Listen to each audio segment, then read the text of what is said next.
Avant de commencer à coder en HTML, j'aimerais qu'on discute un petit peu quelques instants du fonctionnement des sites web.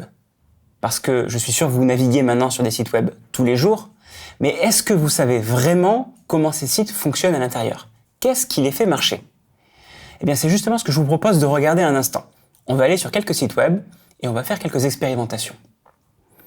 Ici, par exemple, je suis sur la page d'accueil de Wikipédia. Si je fais clic droit, afficher le code source de la page, je vois apparaître tout le code HTML qui fait fonctionner la page.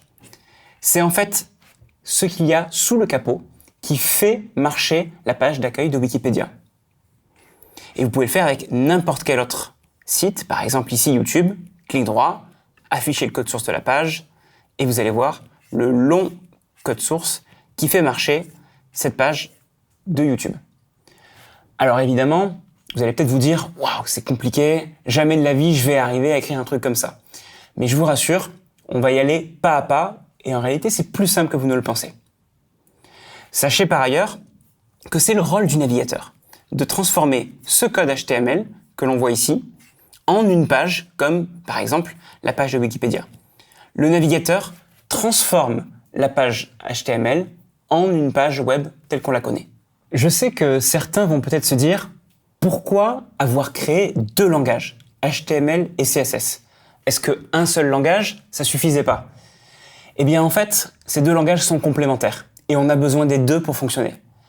HTML décrit ce qu'il y a dans la page, le contenu, tandis que CSS décrit la présentation de la page, comment ça va s'afficher.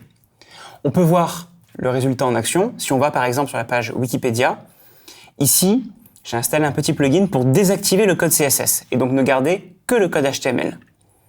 Si je clique ici, là, j'affiche la page de Wikipédia avec uniquement le résultat du code HTML et sans la présentation CSS. Comme vous pouvez le voir, la page s'affiche bien, on peut voir le contenu, on peut le lire sans problème. Par contre, la présentation, effectivement, est pas forcément très jolie. On est sur un fond blanc. Et le CSS permet justement d'organiser ces éléments et donc de faire une page telle qu'on la connaît. Intéressons-nous maintenant à l'outil qu'on va utiliser pour écrire du code HTML. Vous allez avoir besoin d'un nouveau programme que vous n'avez peut-être pas encore installé sur votre ordinateur, qu'on appelle l'éditeur de texte. Il y en a beaucoup. Moi, je vous en recommanderai principalement un, qui est assez connu, qui s'appelle Sublime Text. Sublime Text, vous pouvez chercher dans Google, vous trouverez leur site web, et vous pouvez le télécharger pour Mac, pour Linux, pour Windows, ça fonctionne sur toutes les plateformes. C'est un outil vraiment fait pour rédiger du code. Si vous voulez, il y en a d'autres évidemment, par exemple Notepad++, c'est assez connu sous Windows. Vous pouvez utiliser celui-là si vous voulez. Mais dans le cours, on va choisir d'utiliser principalement Sublime Text.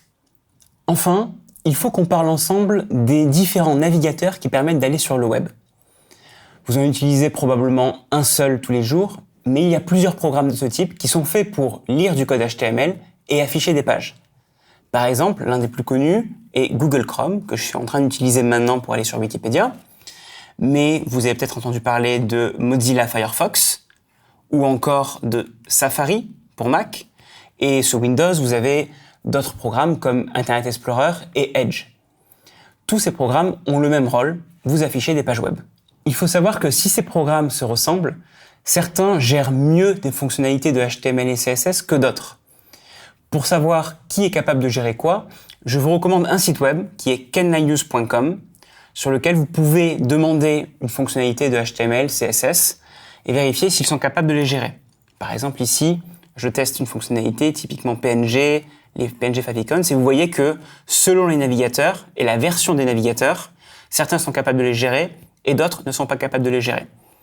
Je vous le dis juste comme ça pour l'instant, on y reviendra plus tard dans ce cours, parce que ça peut avoir quelques impacts en fonction du site qu'on est en train de créer.